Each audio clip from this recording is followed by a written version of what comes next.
Welcome, everybody, to Broadcast Team Alpha, where we bring you cutting edge conversation while exploring the quantum possibilities. And I suggest that you buckle your seatbelt.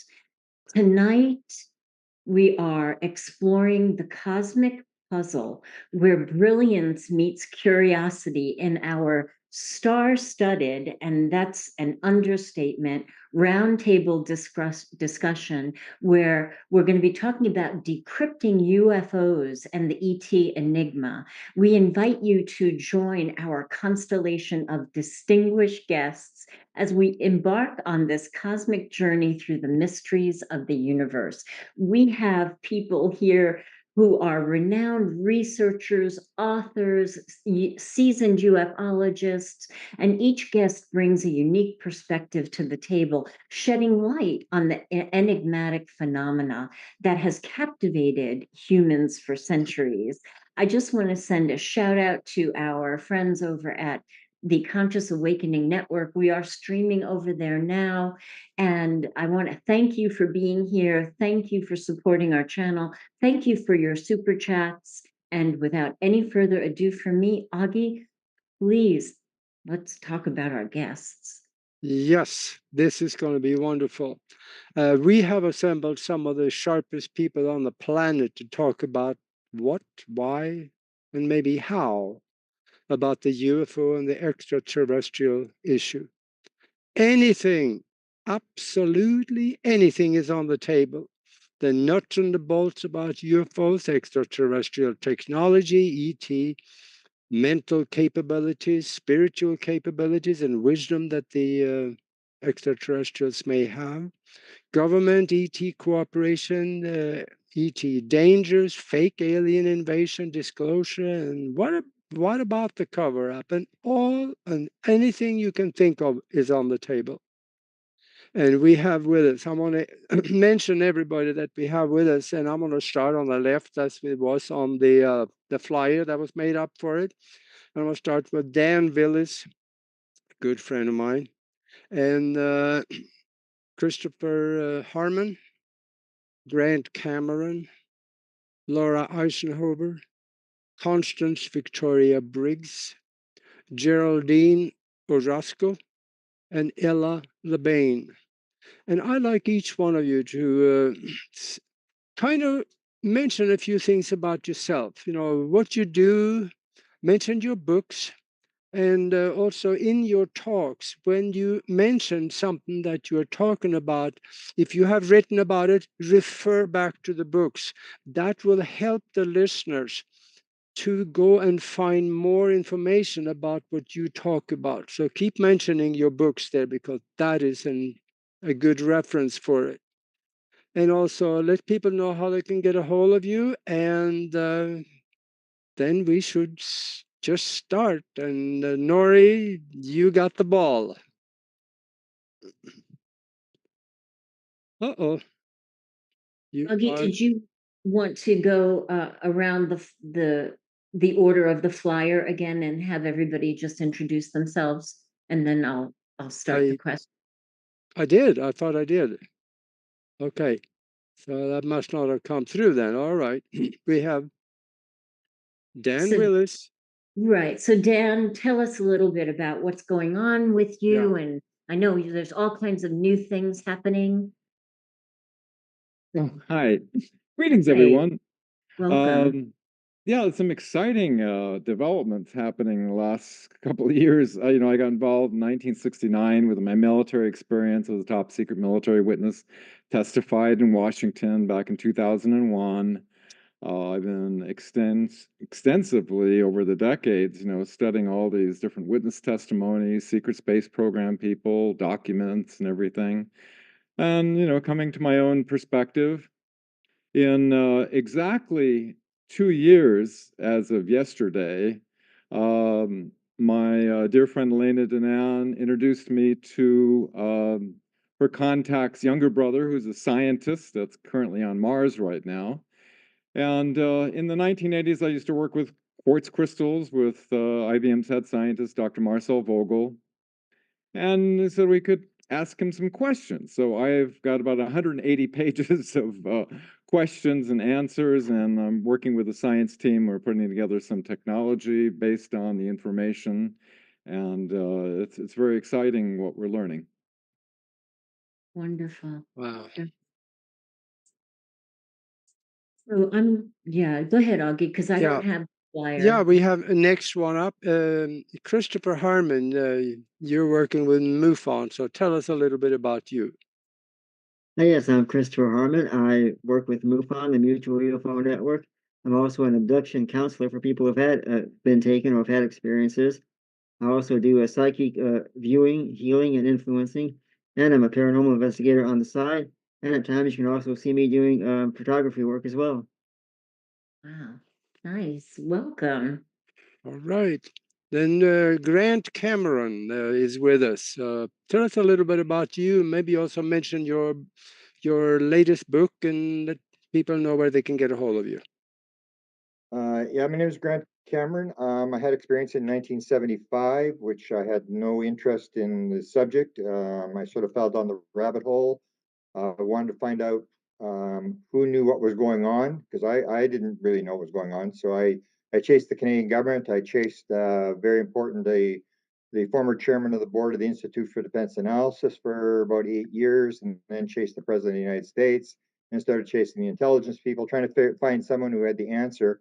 2012, I had an experience. It was, I call it the download experience that told me consciousness is involved. It came with absolute certainty, and it made a shift away from the nuts and bolts and the presidents and the conspiracy and all that kind of stuff to study consciousness. I've written on my latest book, I guess, is the UFO sky pilots. 36 people who have flown the craft claim they've flown the craft. All tell me basically the same story. And I've got 3 more books coming out on disclosure, which is the subject I hate the most, but I keep getting dragged into it. I've done 20 books and 5 on disclosure, a number from the consciousness perspective I've done on the paranormal inspiration, the whole idea of music, the involvement of music in UFOs. And my main interest, I would say now, is the nature of reality. What's really going on? This is, to me, is much more complex than UFOs. There's something that tells us that this phenomenon is telling us there's something about reality that we really don't understand. Yep. Thank you. Welcome. And Laura Eisenhower. Hey there. So I'm Laura Eisenhower, and yeah, I feel I was like just, I guess you could say, sort of born into it, just at least trying to process and understand. Um, oh gosh, everything related to ETs and UFOs and our governments, and um, I was recruited to go off planet. I was pre-targeted, and this all relates to the alternative three scenario that took place during the Eisenhower administration. So I've been researching and going through a lot of experiences that have helped me to shed light on what may have happened during his administration and events following that take us into potential ET government treaties. So I've noticed that there are some false narratives being steered. So a lot of my path has been about bringing about the research that I've uncovered and ran into very synchronistically to reevaluate and look at this question and what really took place.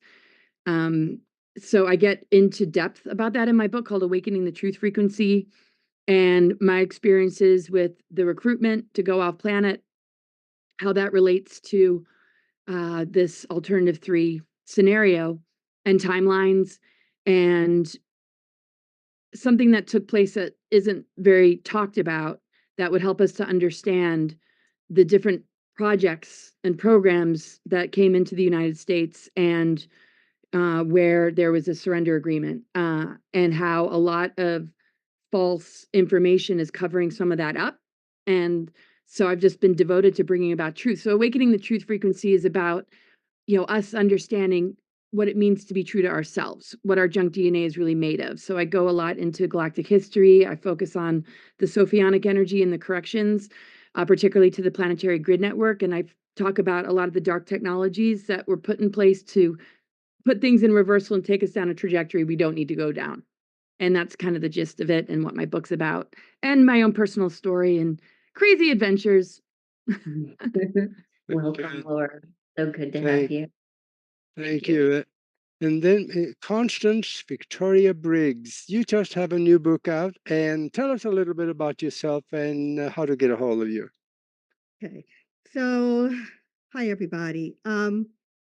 Basically, I got started writing about topics uh, out of the ordinary for most people. I've written books on angels. I've written a book on who and what God is. I've written books on the unseen world.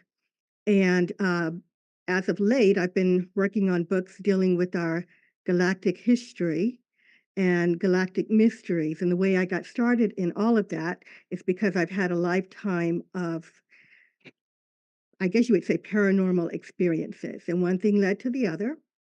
And so I wanted to help people to understand that there is more to our world than we've been told, that we're more than we've been taught, and that I wanted to sort of grab hold to my interest in life in the cosmos and whether or not we were alone or alone in the universe.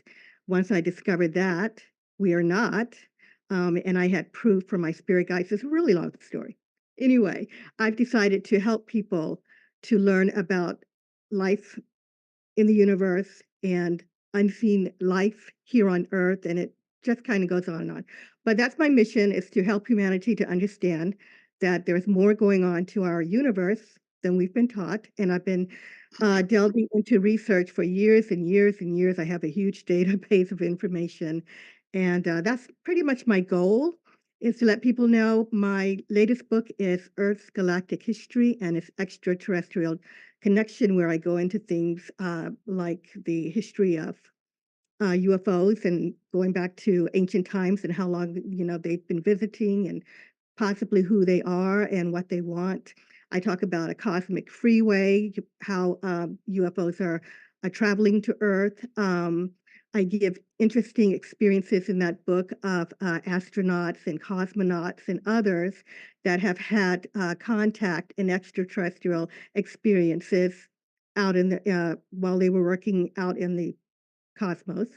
And let's see, I talk about human origins, whether or not we are a product of alien intervention. I talk about the theories that we were created, quite possibly via primates and alien DNA. I talk about whether the Earth was terraformed or not by extraterrestrials and give theories on how they did it and why they would have done it. And I talk about galactic hierarchies, the councils out in the universe that are running things and who they are and their goals for humanity. And I also get into whether or not we are close to a time where we're going to have a first contact, even though we all know we've had first contact. But I mean first contact with the masses of people. And I talk about us getting closer to the day where we will have open disclosure. So that's what my latest book was about. And That's good. That's yeah, good. All so, right. That's good. And then Geraldine Orozco. Tell us a Hi. little bit about you, your what you're doing for service to people, and how to get a hold of you. Yes, so my name is Geraldine Orozco. I'm an epigenetic psychotherapist and I'm a lifelong contactee. My work began going into deep meditation, and as a result of that deep meditation for several months, I had a conscious contact experience in which children were introduced to me as hybrid. This experience resulted in psychic abilities, and that led me into the research of our multidimensional body, which then led me into the question of what is the soul and how does the soul play a role in hybridization, or how do we exchange our life force with interdimensional consciousness, essentially. And that took me deep into the rabbit hole of the hybridization program, into looking at our original root race. How did we emerge? Are we hybrids? Is the human race hybrid? Do we communicate and connect with interdimensional beings? And what is the nature of that? If I have a hybrid mother.com, which is my support group, it's an international support group.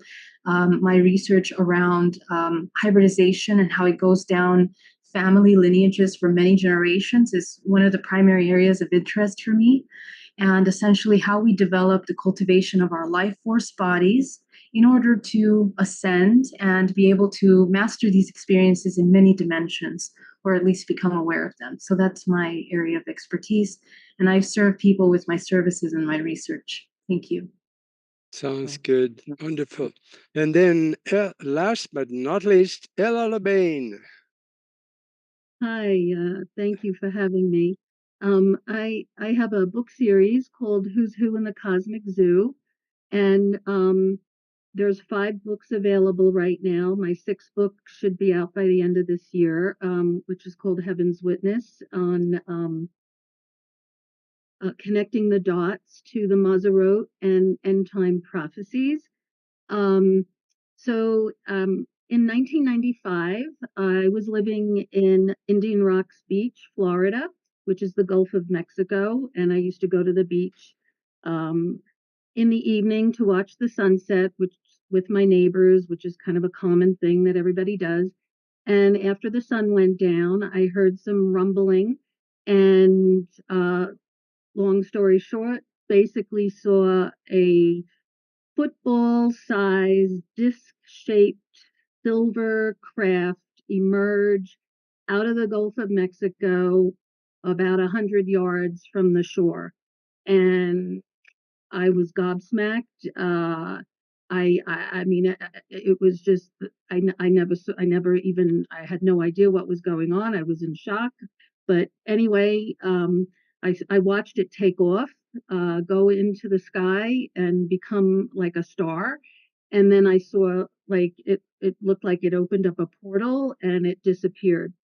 Well, I never heard of MUFON up until that point, but then that's when I was introduced to MUFON because a friend of mine told me that the local MUFON had received 350 calls that night from other people who had witnessed the same craft from different angles all around the shoreline. So that got me started down some deep rabbit holes, and I needed to know what was going on. And so at the time, I was doing astrology, professionally, teaching classes in a metaphysical bookstore, ETs, aliens, or angels, trying to discern this cosmic mystery. And fast forward 2010, I had a near-death experience, and I met Yeshua. So that wasn't the first time I met him. That was actually the 6th time. I met him in Israel. I was educated in Israel. So he's kind of been with me most of my life, all my life, actually. I'm Jewish. Don't hold it against me, please. But Jews are not supposed to believe in Jesus, but he is very much alive and real. And so, long story short, I was writing this book based on the classes, ETs, aliens, or angels, and he told me to rewrite the book with him in it. So I did, and it's turned into 6 books. And one thing that came out of that was I stopped doing astrology because he showed me the system, the binary system that is here, which I'm going to share with you in pictures from the space telescope soon with my share screen thing here to prove that we're not alone, that there's not only ships, big, huge, gigantic spaceships around the sun, but also exoplanets. So we can discuss, where they come from. I mean, I have my ideas that that they're connected to this binary system, which I call the Nemesis Nibiru system, which is intersecting in our solar system.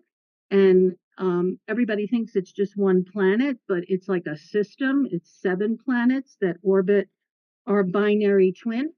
So that's why I stopped doing astrology, because astrologers are not playing with a full deck. No offense on anyone who's still looking at that doesn't mean we're talking on a full moon. So this is this was my big revelation. So, but that doesn't mean, that things don't still work. But what it does mean, what my main point is, is that the influences that are coming from the sun and this other system seems to trump and overwhelm all the usual, astrological influences that we used to live by, like Mercury retrograde or full moon or, even a solar eclipse. And we saw on this recent solar eclipse that our sun was eclipsed by two objects, not just our moon. So I have. Okay. Welcome. Welcome. Oh my Thank you. goodness, this Thank you. so exciting. So exciting. So I'm just going to put out our old our former, not he's not old, co-host Tom used to call it a crayon question, just kind of an opener question. So I'm just going to throw it out there that considering the recent surge of UFO sightings and now the government just beginning to do disclosure, what do you think is the most compelling piece of evidence supporting the existence of extraterrestrial intelligence and why? Anybody want to jump in and open that one up? Anybody? Well, I would say that the fact that multiple people, and I know I'm not alone in this, have witnessed with their own two eyes craft coming and going out of our oceans, that there's something happening from inside the planet. I think that is evidence that there is an alien presence coexisting with us. I can add that in 1969, I was receiving a official U.S. Navy secret report of a USO, unidentified submerged object coming out of the ocean off the coast of Alaska that was going to Chief of Naval Operations. And that was official, and that started my questioning. So yeah, there's either alien bases on the bottom of our ocean, which I believe are highly likely, or inner Earth exchanges or something of that nature. Mhm. Yes, I agree. And also, I want to connect a dot that it's in the prophecies. That was another big draw for me, was that this was written down 3,500 years ago, that this was going to happen at this time, at the end of this age. That's what the word end times relates to. It relates to the precessional ages, and we're coming to the end of the age of Pisces. We're very close. So all this stuff is supposed to emerge, and that's what apocalypse in Greek is, revelation, disclosure, and we're supposed to get all this understanding at the end of the age. But it's also going to come out of the earth. The prophecy says that there's going to be an alien invasion. So I know that you mentioned at the beginning of the broadcast about fake alien invasions, and then there's conspiracies that the government was going to do this and kind of stage something. But the prophecy says that there's going to be a real alien invasion that comes from inside the earth. It's very specific. So just wanted to throw that in. Wow. That's good. Yeah. Christopher, I saw you had your hand up. Yes, I can kind of add to this topic. I've been a starseed since I was a kid, and just recently had another abduction or taken a few days ago. And then I can say that, we talk about the fake alien invasions and we talk about, all the disclosure and everything. But I think we, the people who live this, we are the proof. We are the proof that that this does exist, and our stories are what's going to carry this forward. And with our stories, eventually we can be our own disclosure in a way. Yes.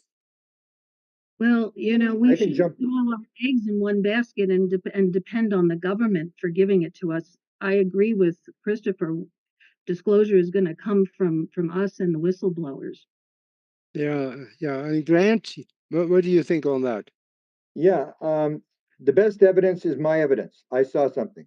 So when Okay. I tried to do a manuscript of that, I remember the publisher told me, Mr. Cameron, you may believe in this kind of stuff, count me among the unbelievers. And I realized that sightings don't go anywhere. I had my sighting, so I knew from that moment on.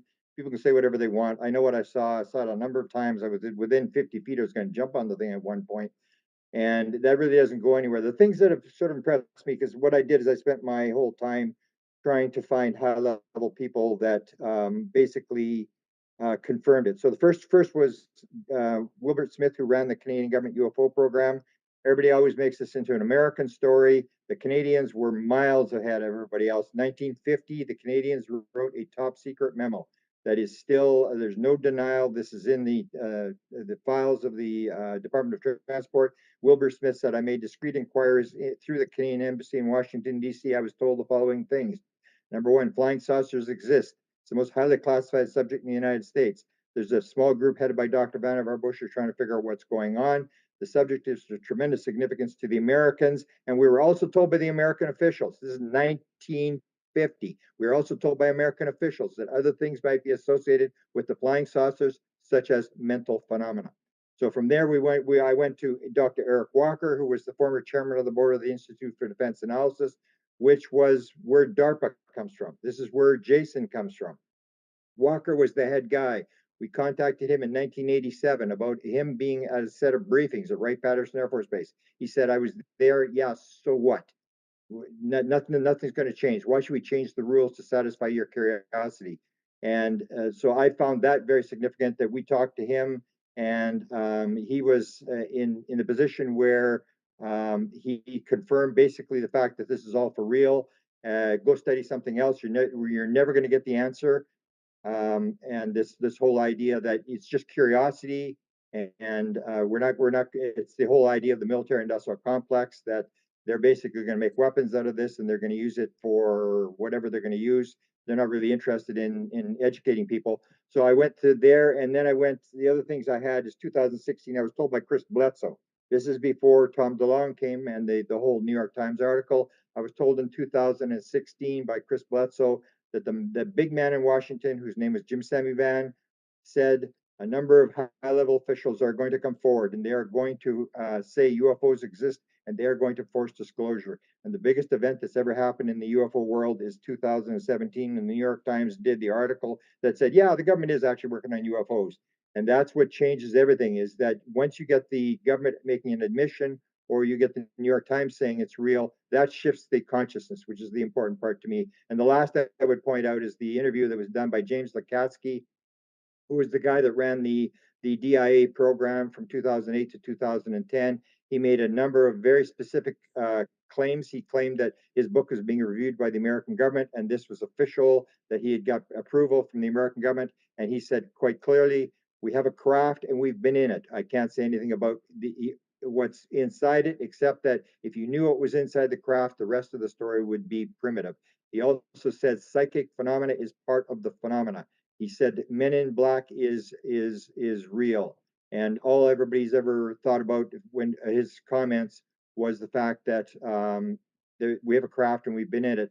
He said he's going to get approval for the rest of it, and so you have this disclosure coming out.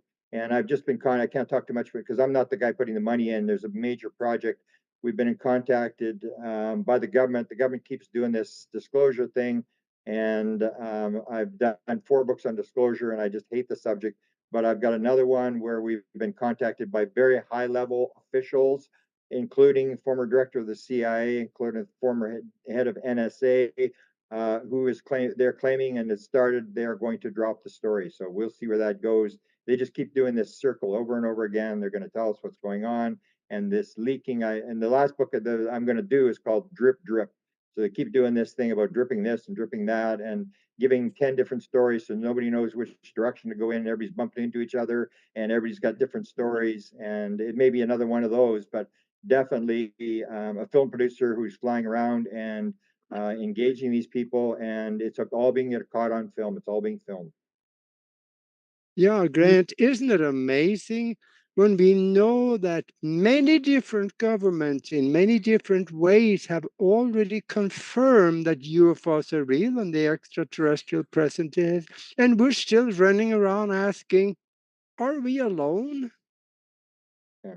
Wilbur Smith actually wrote a letter in 1959, which I put on the internet a number of times, where he said, this is 1959. He's just replying to somebody talking to him from a researcher from that part of Canada. He said, I can tell you that every government in the world has been officially notified of the existence of the people from elsewhere. What they do is up to them, and nothing you're going to do is going to change this. And basically said, and this is 1959, he said every government in the world has been contacted and told the true story. And I guess they're all playing the game of trying to figure it out for themselves so they get the military advantage, because that's what it comes down to. It comes down to number one rule is money, number two rule is money, number three rule is money, and the military controls all the money and the research funds, and it's all about weapons to them. It's about how we're going to kill people, how we're going to get the advantage over all the millions and billions of people that we think are our enemies. Mm-hmm. Well, Yes. I want to add something to what you just said, and that is that there is another body that is influencing why disclosure is not 100%, and that is the Galactic Federation. So I know people laugh at that when you say that, but so there's another country, another nation, another big major whistleblower that seemed to have gone below the radar in 2020 because everybody was distracted by the pandemic. And that was the retired Israeli space chief, Chaim Eshed, who basically came out and said, we're not alone. The United States and Israel have been in working agreements with the Galactic Federation, and they feel that you, meaning the public, are not ready for this information yet. So Israel, I also heard from others like Bill Burns, who this out in 2015, that Israel wanted to disclose, and they were told not to. So this dovetails into what you were saying, especially about the space weapons. And I have some slides about this that goes back to the Reagan administration from 1983. So one of my things that I'm proving and showing through executive orders is that Reagan put out an executive order in 1983 after IRIS, which was the photo that the NASA probe went to the edge of our solar system and brought back a picture. I can show it to you when you tell me it's ready. I'll do the screen share of Nibiru. We call Nibiru Planet X. It has many names. But once he saw that, that's when he went, okay, now everything needs to be covered up. And it got covered up in this executive order that went under national security. And that's when he, with his own words, dubbed the Strategic Defense Initiative, SDI program, Star Wars. He called it the Star Wars program, which was basically putting weapons up in space. So even though the narrative to that was given through the media was all this was happening to protect America from Russia and China, what wasn't being said was that they were preparing for a space war with an alien presence. So I unpack and prove this, and it's really hard to deny that this is happening right under our noses. But and one of my other conclusions is that the UFO cover-up and the Nibiru cover-up are one and the same. They're intricately connected through these executive orders. And when I did this research, the executive orders get rolled in because, especially if they come under national security, the succeeding presidents usually don't question it because they're on an as need to know basis anyway, so they just put it forward and they may add to it. So I traced it from Reagan all the way to Obama, and when Obama became president, he was petitioned by all these organizations to disclose what was happening with Nibiru, that it was coming in. And if I'm going to go back to the 80s, if you guys remember that famous trio, Reagan, Gorbachev, and Thatcher. And when they saw that photo of Nibiru approaching this solar system, that's when they all went into this global warming, climate change stuff, because they had to justify that they were putting all this tech, and I have pictures to prove this, all this tech up in space, that this was happening for a humanitarian, a good reason to retard the warming. So, I mean, you don't go a day where you don't go outside and look at the sky being chemtrailed. I mean, that's Yeah. just happening on our level, our atmosphere. But this is stuff that's like, put up there in space all around the planet. So there's a lot of lasers and Star Wars type stuff, and they've been experimenting with it recently. So this is something we're hearing for. That goes along with the one of the high-ranking administrators on NASA. He, in a speech, said that there will be an alien invasion before the year 2025. And within, I think, a couple of days, he was put out to pasture.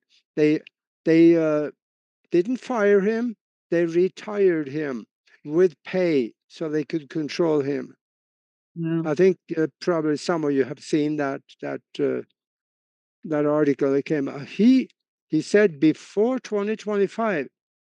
That's this year. Well, So look at what just happened. yeah.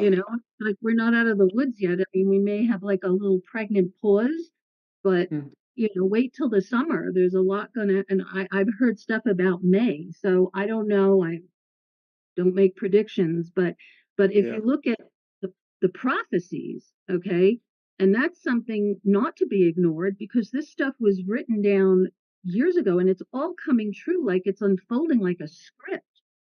I mean, the cast of characters are exact.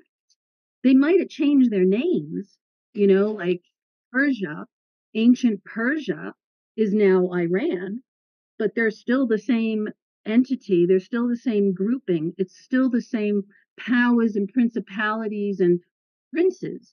So they call them princes that rule over these different regions of the earth. And that's why there's this cosmic war going on. So, whether it's nation against nation or, grouping or religion versus another religion or you name it, gender, it's a Machiavellian agenda to divide and conquer us. Okay. They know that we would be very powerful if we got united. Okay. However, if we all got on the same page and all plugged into some common denominator, we would be a force to be reckoned with. And that's what they're trying to dismantle in us by keeping us all divided over stupid stuff, big stuff, you name it. It's all there. I don't think they have to try very hard. From what I can see, they don't have to try very hard. Exactly. Division is the name of the game these days. It's about me. It's the main message to me is oneness versus separation. Once you go into separation, then it all breaks apart. And that's what the people on board the craft said. You become one with the craft, and whatever you think is what the craft does, and you can go from here to the other side of the universe instantaneously. And it's all about this idea of separation. But you got to remember that the beings are also in the cover up thing. They're doing this thing because you got to remember who you actually are. We didn't come here to learn what UFOs are. We came here to learn lessons. So it really doesn't matter what's really happening. The same as Martin Luther, the famous theologian from the 15th century or whatever. They did a seance and they brought him in and they asked him the same question. Now we ask the question, why don't the aliens land and tell us what's going on? And what they asked Martin Luther is, why doesn't God get off his fat rear end and do something and expose himself and tell us what's going on? And he said, because doubt is what it's all about. If the doubt was removed from your life, your soul would leave and never come back. And that's what it's all about. And so I sort of say that we should acknowledge and appreciate the fact that we really don't know, and everything comes down to what can we learn from what it is, rather than when is the government going to hand us something and give us all the stuff we want. Because Eric Walker, this famous guy, the high-level guy from Institute for Defense Analysis, asked us the dog car question. So when you figure it out, what are you going to do then? And he said, it's just curiosity. Admit it, you're just curious. And what's going to happen is once you figure this out, then it's just the next question. And for 99.9% of people, all this is curiosity. They just want to know. They have got no reason why they want to know. They just want to know because in like 100 years ago, we used to do seances, talk to dead people for entertainment. Now we go do sky watches and we do this kind of stuff because we've got the 2 cars, the big house, and our kids have been through college, and now we need some spiritual stuff. And we're still into this capitalist gathering of stuff, and we're gathering spiritual stuff to add on to all the physical stuff we've got. So you got to remember that the fact that we don't know, because until there's awe and curiosity, there's no advance in science. Science does not advance until people can become curious, and that's why I think part of the cover up from the intelligence is they want you to figure it out. They're not here to bring us freedom, democracy, Jesus, McDonald's. That's the way we do it, and they're here to get us to figure it out. They give you little clues and hints, and we struggle with ourselves to figure out what's actually going on. Yeah, a lot of it has been figured out, and it has been written about, and it has been admitted by different people in government. And I think it is our job to claim that as truth and also spread that word to other people that will also now understand when they find out. But And you have the that's other what half of the government that's putting they actually said, like Jim Semivan said, if we wanted to kill you, we could kill you. We don't do that anymore. So what they do now is they just throw mud in the water. So you got a good story. You got like I talked to Tim Taylor, who was supposedly the highest guy in NASA. I talked to him, and he talked about his download and how he gets these medical downloads, how he interacts with the beings and stuff like that. This high level guy, and you get this situation where we want to just, for the sake of figuring it out, instead of trying to learn a lesson from what's actually going on, that everything, whether it's good or bad, we're gonna teach us a lesson. We got to take responsibility, whether we're responsible or not, as to if we were part of this. Did we? Because I'm big into like other stuff, like Michael Newton, the life between lives and stuff like this. This whole idea that we come into the world and that whatever situation we face, we planned it this way. And so the question is, why did you get into the UFO thing? What are we supposed to be doing? And rather than can we figure this thing out, it's why am I in this whole phenomena? And I've found from my own experience that I've been led, that synchronicities have happened, and I've gotten direction as to which way to go. I'm still kind of hang on there. I'm still kind of wondering though, why is the extraterrestrials waiting? There's got to be something in their mind. And I know, Geraldine, I know I think a while back we actually talked about that, but I'm not so sure where I remember what we actually talked on. Why do you think they are hanging on, waiting, and saying we are not necessarily ready when I think we are? Well, here's the thing, and one of the things that I was just going to mention about the original question, what is the thing that we see that is showing us, demonstrating to us that this is really happening at this time? I've been leading meditation groups since about 2006, like large groups, up to hundreds of people. And one of the most incredible things that I've witnessed and experienced over these many years up until now is the number of people that are willing to come out and speak about their experiences. So I think that that number is growing from groups of 100. 70% of the people are actually raising their hands and saying, I have some kind of interdimensional experience. And that's telling us something about many things. This is very much an inside job. And I think there's been a lot of research around the fact that it's a vibrational frequency that is sustained within our organism that allows us to be in alignment to tune into these frequencies of interdimensional communication and interaction. So this is something that humanity is experiencing. Every era, the human race experiences different things. In this era that we're experiencing collectively, one of the invitations is to learn how to master your ability to navigate this interdimensional communication. What does that mean? It means to train your intuitive body to be able to communicate, to become lucid in your dream state so you can become aware of what your fractals are doing. Now we have conversations of, MK Ultras and mind control programs that have been let out since the 50s and on all these things that, the government already has been knowing for a long time and utilizing the human technology against the human in many different ways. And now it's the time for the human to become aware of these internal technologies and to have some form of self-mastery over them.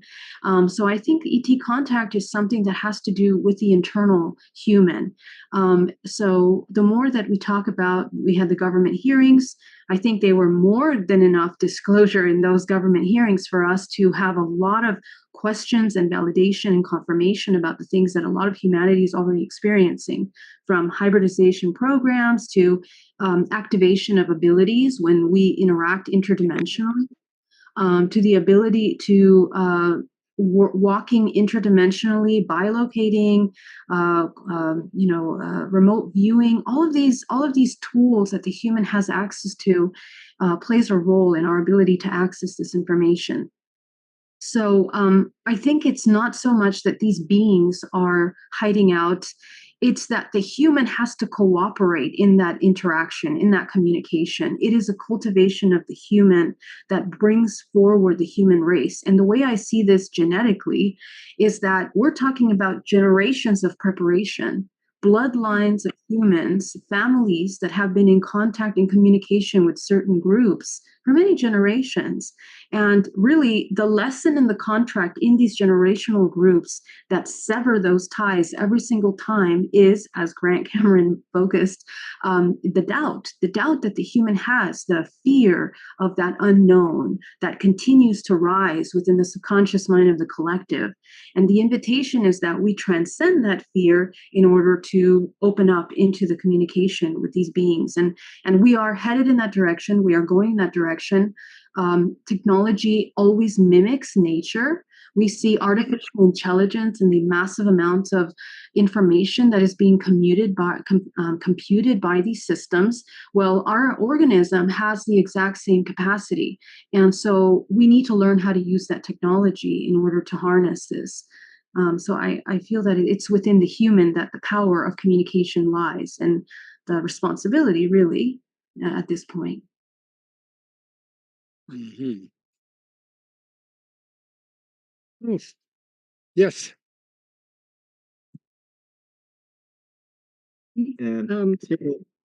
Go ahead.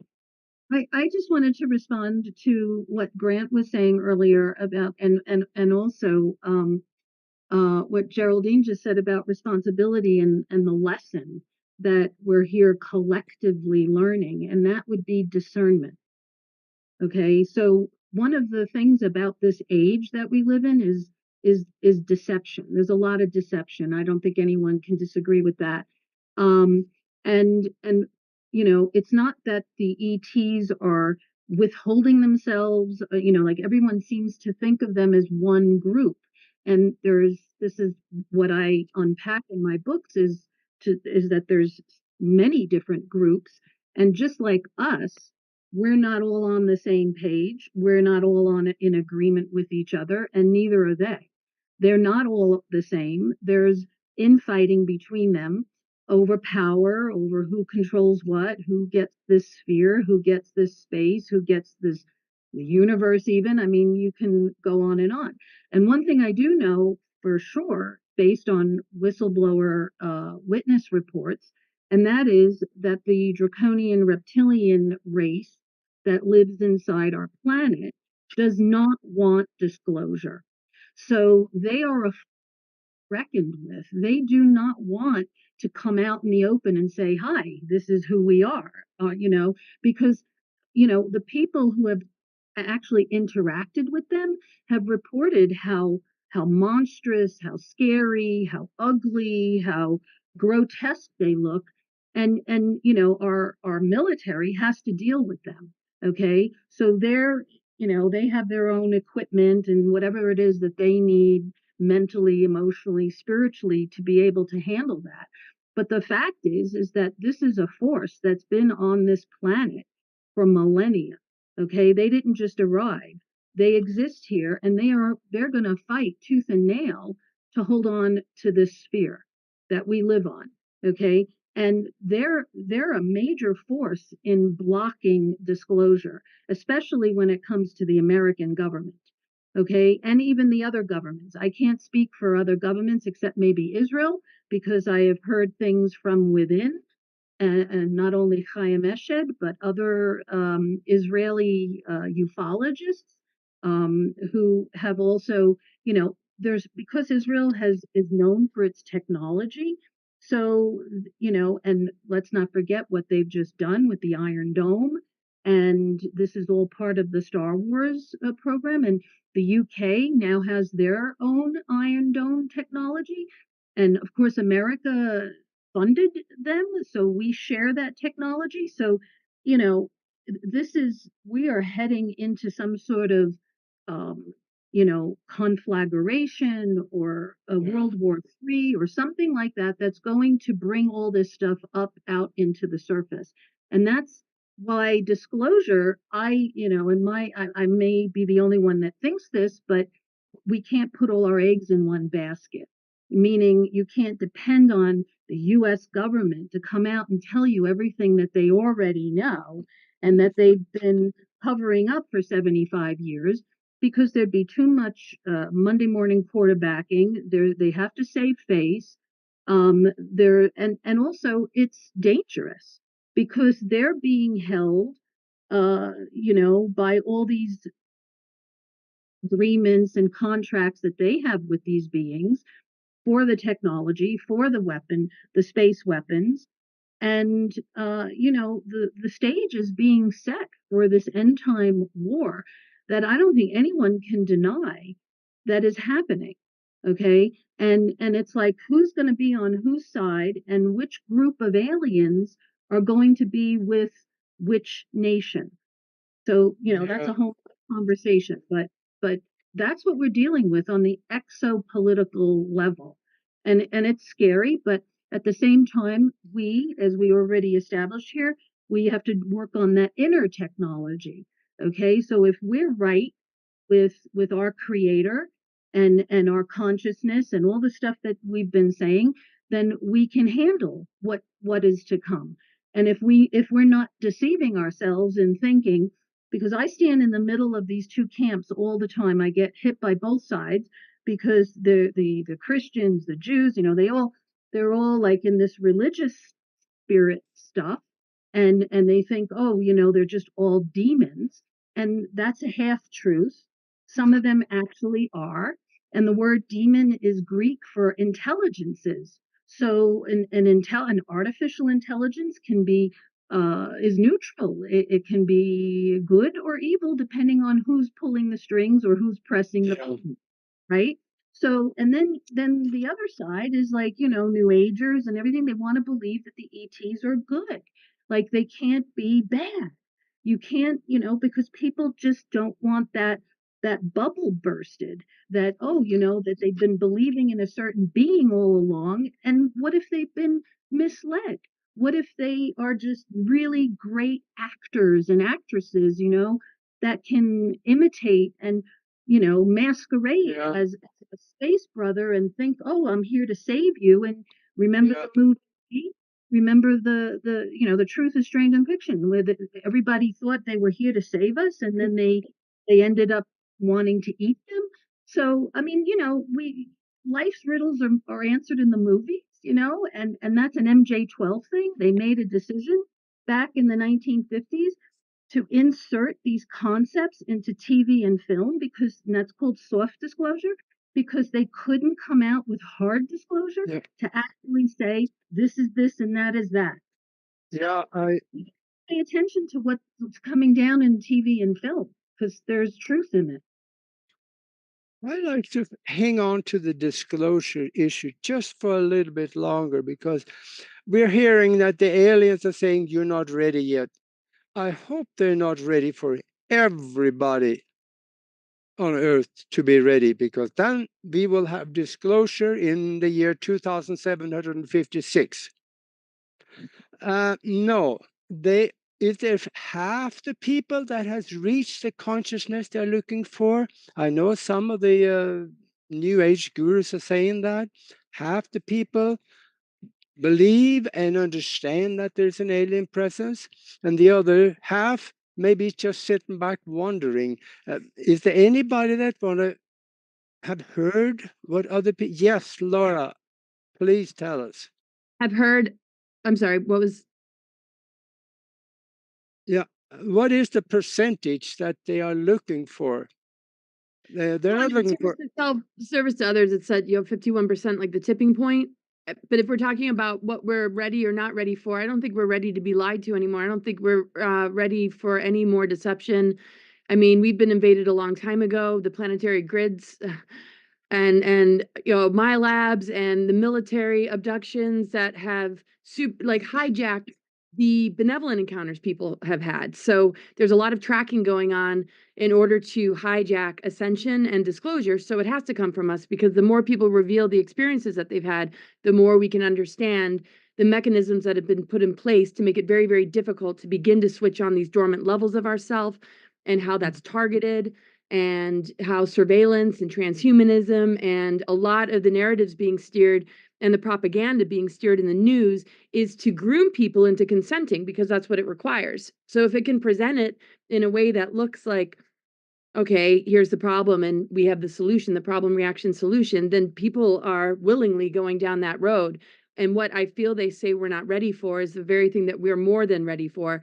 It's like saying you can stay with that abusive partner who's cheating on you, that you can't really believe is cheating on you, but you're not ready to know the truth about that person. Is that person going to be a part of the disclosure? That's vampiric. That's manipulating you. We're ready for truth. We're ready for reclaiming our dormant aspects. We're ready to understand our galactic heritage and our galactic history, so that we know that these beings are connected with us. We're related to them. But as long as we're disempowered, some faction of that species is going to be a part of a mafia group that is service to self, that wants to take advantage of that. It doesn't even matter what the species is, because as long as they're vampiric, as long as they've fallen and they've formed an alliance together, they're going to take advantage of the vulnerable, of our amnesia. And we're not ready for that anymore. And there's a lot, I think, that's being said about that, and whatever invasions might be coming, and disclosures. I agree with Grant. I mean, it has to come from us. It has to come from our experiences. It has to come from mutual love and respect, and the maturity to lay it all out on the table and discern as best as we can with mutual love and respect. And I'll leave it at that, because I know Dan had his hand up. And I don't know if that's really answering the question, but I think the tipping point has been reached. It's just the physical's catching up with it. And as long as we're still looking outside of ourselves in the physical, it'll always seem like we're never going to get there. We need to shut it all down and recognize that we're the creator forces that are writing the script for our future.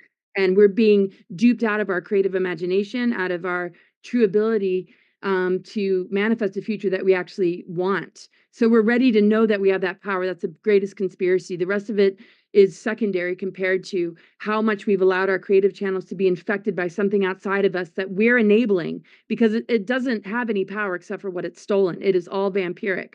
And the races that are connected with this, have lost their true connection and can only feed and steal.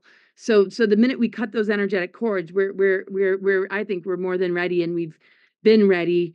And to understand the enormity of it, is also to break down, manipulations in some of the things that we might have invested in without throwing the baby out with the bathwater. Doesn't mean that Jesus or Christ isn't real. It's about understanding what happened to these scenes, what happened to these groups, what happened to these teachings that helps us to understand the power within us to be Christed individuals, to have divine union within ourselves, to walk in integrity, to walk the talk, and understand, the power of this planetary body and what the history is behind how this earth became what it is, with the 7 root races, with the planetary grids, all about, the restoration of our 12-strand DNA and how that's been hijacked in this duality, that once we break, we can begin to move through the seals and fences that are keeping that junk DNA alive, which is actually a treasure to be discovered. And I can't imagine that we're any more ready than that. There's too much trauma. There's too many people dying. There's too many people disabled and struggling with dis-ease. It's really their body retaliating to mind control and lies, because the body doesn't thrive under those conditions, and truth will set us free, and the body will follow and regenerate. So I think, people are crying out for this to happen, and I think we've way reached the tipping point, and it's time for the government to be starved and us to rebuild on our own terms and pull all the leaders and the people in these fields out of those places, encourage them so that we can pull our resources together. Yep. So anyway. That sounds good. And now, Constance, you just put out a book where there is undisputable evidence of a extraterrestrial presence because it has pictures of stuff on the moon. There's structures, there's buildings. Anybody with at least their toe out of the box should be able to look at that and say, wait a minute, something's going on here. I'm ready for more. Yeah, so it's been a very interesting thing talking about the whole moon anomaly situation because I think that's where I started talking about galactic mysteries, and I talked about it a whole lot. And so my moon's galactic history and its extraterrestrial connection looked at the evidence of there being entities on the moon, or one group, or maybe several groups. Whether or not the moon, we've all heard it, whether or not it was placed there artificially, is it a megastructure, what have you. But ultimately, I think that there's enough evidence on the moon to show that there were beings, if the moon was brought in, that there were beings on or inside this thing when it came.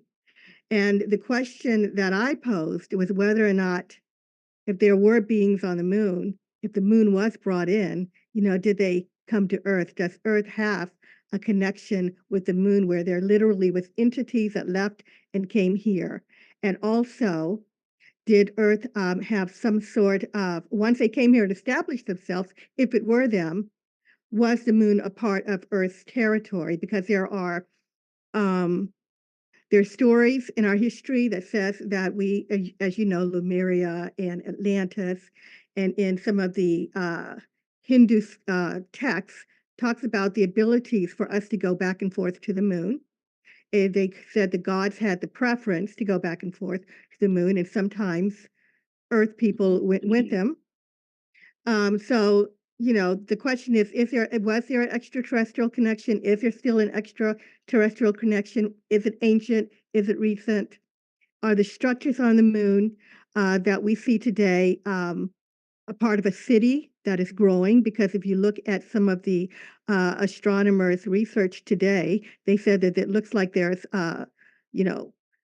parking lots up there around the craters that look like ships are parked there full of lights. It looks like structures are going up. There's pipes, there's roads. But if you look at some of the some of the older pictures, not ancient, coming out from the 60s, from the lunar orbiter, from the Apollo missions, if you believe they went, they also showed that there were partial structures.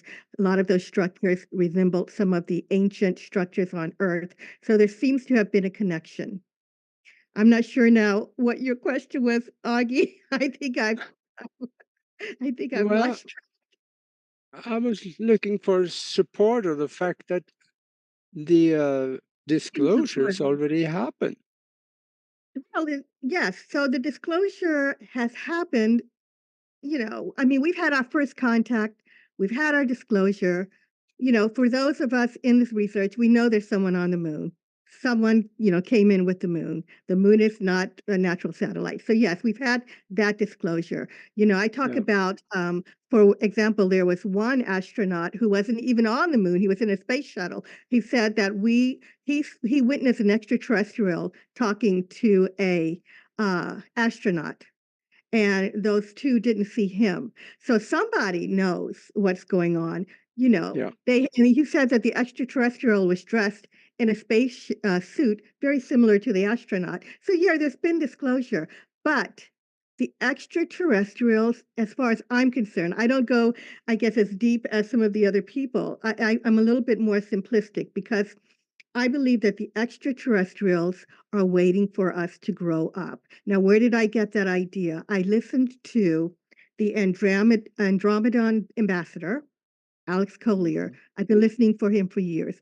And he said something that struck me. He said that the Andromedans told him that we are not allowed to know yet because they're waiting for humanity to grow up, that we're still a warring race. We're destroying the earth, all of the stuff that we've heard, but that's the problem. But they said there's a timeline when we are supposed to know. And if we don't stop what we're doing as far as, our nuclear weaponry and destroying the earth, and they're not going to let us destroy all life here. They said they may have to step up that timeline and show themselves to the masses on earth. And if we don't grow up, that there might be a consequence. Now, what struck me is, what the heck is that consequence they're talking about Yeah. if we don't grow up? So they're saying they're giving us a little bit more time. But as far as that, that 0.5%, I don't know. I feel like they're waiting for the masses on earth, in every corner of the earth, if we can, to know that they exist. And I agree with Ella that they are using sci-fi to educate us. It's kind of, become a thing. It's a well-known thing that they are using our science fiction, our social media, books, to educate us and get us ready for the idea that there's other life in the universe. One of those people, by the way, I love this story. I'm probably all of you have heard it. I talk about it all the time because I love Star Trek. So Gene Roddenberry is famously known to have sat in on channeling sessions by a woman named Phyllis Schlimmer, and she was channeling beings that were in space in Earth's vicinity. And these beings told her that they were from different worlds and that they were working together on this spaceship, on this crew. I guess it was for the Galactic Federation. I've also heard for the Ashtar Command. I'm not sure which of it they were, but they were working together to bring peace in the galaxy and kind of monitor. But the idea is that Gene Roddenberry famously created Star Trek from those channeling sessions. And it's interesting, if you look at the little Star Trek insignia, it does look like an A. So anyway, but so Like, I'm sorry, Arky. His series is, worldwide known, and it has opened people's minds. And I think that they are waiting for more and more people to get to that point. I just want to say that Constance is right about that. I actually sat in one of Phyllis Schlemmer's channeling sessions. So, yes, Gene Roddenberry did. He used to visit once a week, and he got a lot of fodder that he used to put into the scripts. And I think what you were referring to, Constance, was she channeled the Council of Nine. That's what they called themselves. So, and that's where the idea for Deep Space Nine, which was one of the later Star Trek series, but that was actually produced after Roddenberry died because they took all his notes and then they put it together.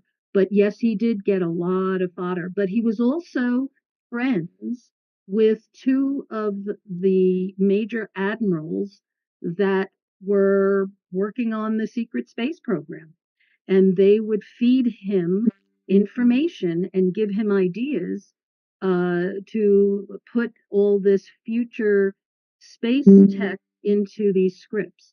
What started out as space cowboys, that was Star Trek's original idea, and then Lucille Ball got behind them, and she was the main producer, and then the Star Trek series took off.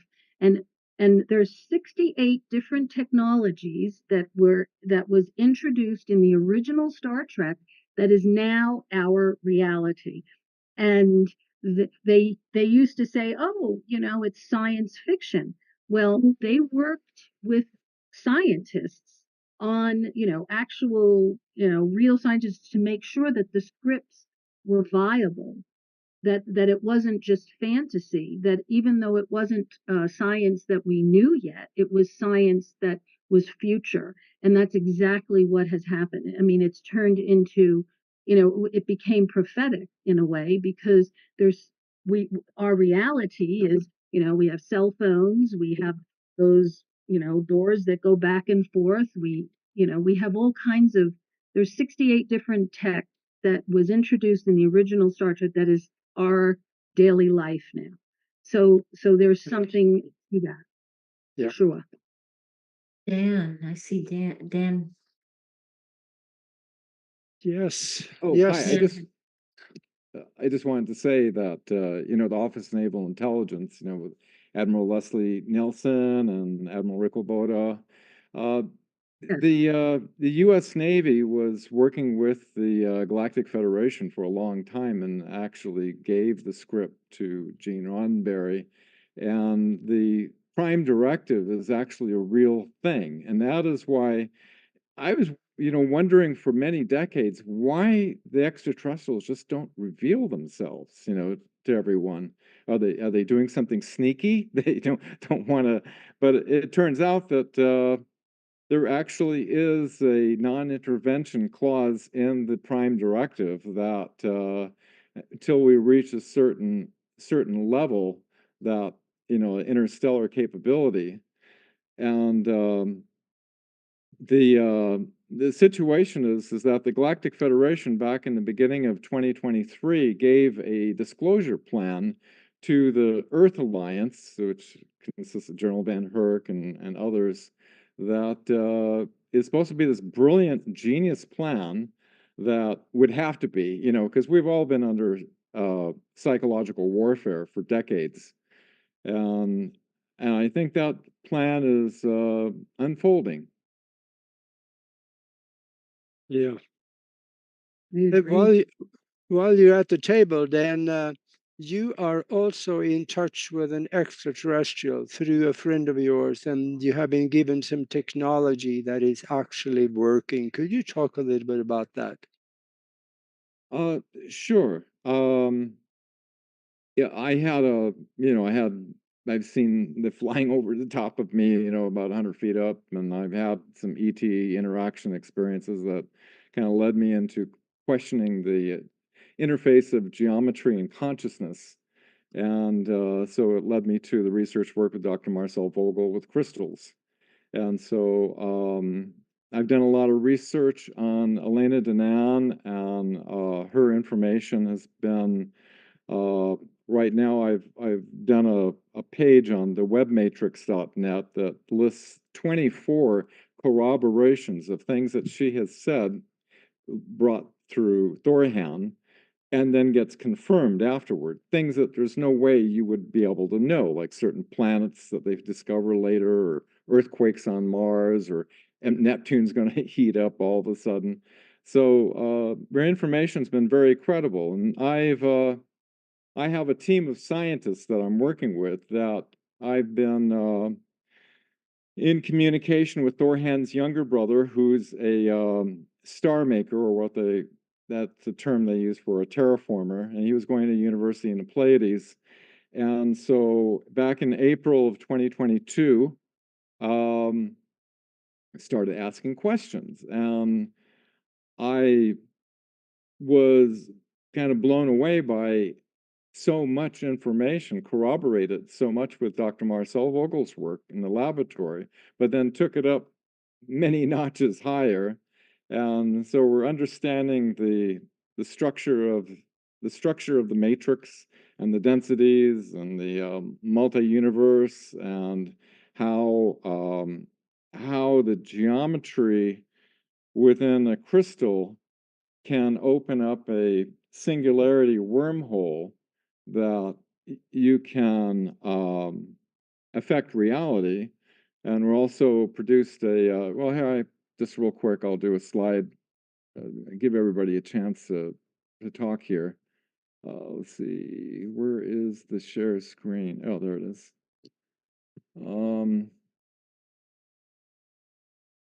Okay, this is me back in 2001. Carl Wolf was talking about the bases on the other side of the moon that he visually saw.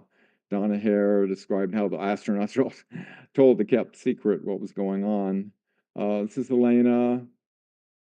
This is Thorhan, her contact. This is Jan Hanaredian, who I've been communicating with via Elena for the last over 2 years.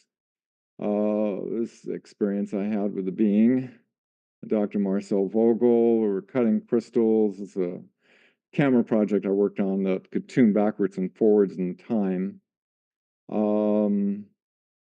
Let's see, I'm going to go up here.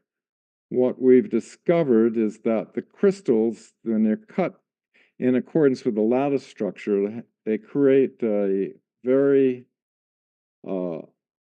interesting thing that happens with these two vortices that come together that are counter-rotating and opens up a phase conjunction node into the singularity. And what we were doing was, excuse the slides here going real quick. We created this what's called a frill generator crystal. Frill is like the life force of the universe, and that we're using two coils of copper and silver that are wound opposite, and they're pulsing it at a particular frequency, and it's creating this energy, and it's how they actually power their planet. I did this presentation back last year and presented this technology for the first time on our planet. What happens is the two vortices come together and create what's called the eye of the crystal. Has to do with certain geometries. Let's see, bear with me. I don't have the slides organized here. This is how the spacecraft work with the torsion fields that are going in perpendicular to each other with this mercury plasma. Actually, the crystals are in the center core. And here's like in the flower of life, I just created this geometry.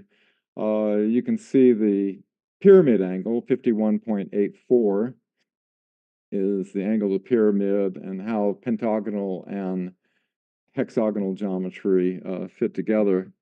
It wasn't really a regular slide presentation, but so we're producing this technology that the frill can actually go in and it can heal your body because it removes disharmonics inside your body. And it can also be fed to irrigation lines that makes plants grow incredibly. There's a whole lot more to this that I can't cover in a short period of time, but it's been some amazing scientific information and insights onto, what these crystals are and how it interfaces with consciousness. And yeah, it's been exciting. I'm working with my science team, and we're putting together some technology, and hopefully can bring out some practical application technology that people can use and put to use on this planet, and also give credibility to my dear friend Elena Danan, who I know it sounds pretty controversial, some of the things that she's saying, but when you look into it, you can see there's a lot of credibility of what she's revealing.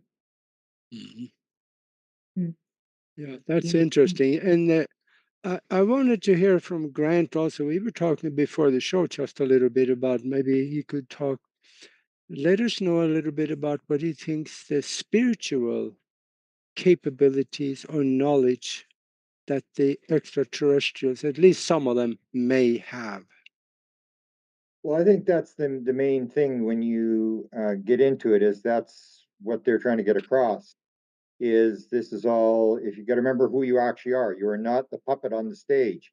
You are playing a puppet on the stage. You are actually a multi-dimensional being that has no beginning, no end, and you just came here to play a role. And that's the whole idea about figuring out what we are. Now, you have people talking about it now. A lot of experiencers, when you talk to them, they'll tell you all these messages.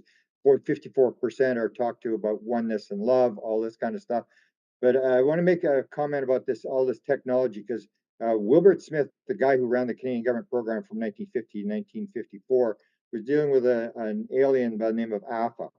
And he also talked about the spiritual component to this thing, that consciousness was part of this thing. He said, this is what I mentioned, that the Americans told the Canadians that mental phenomena may be involved. This is 1950. They already understood this fact that mental phenomena was part of the flying saucer phenomena.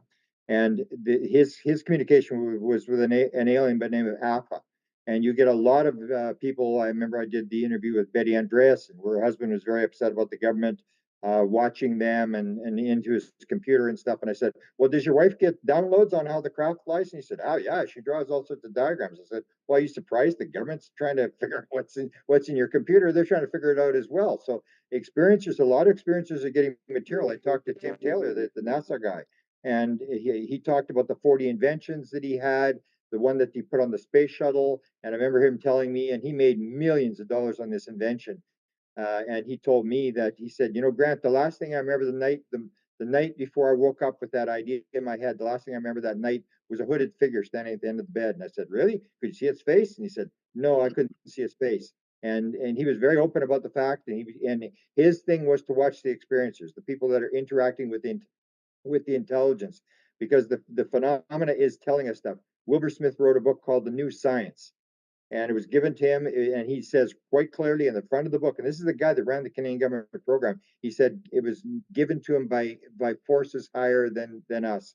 It's not from this planet. And he dealt with this alien by the name of Alpha, and there was this whole idea about Alpha said, we will not interfere with what's going on in the world. The only time we'll ever step in is if there's a nuclear exchange.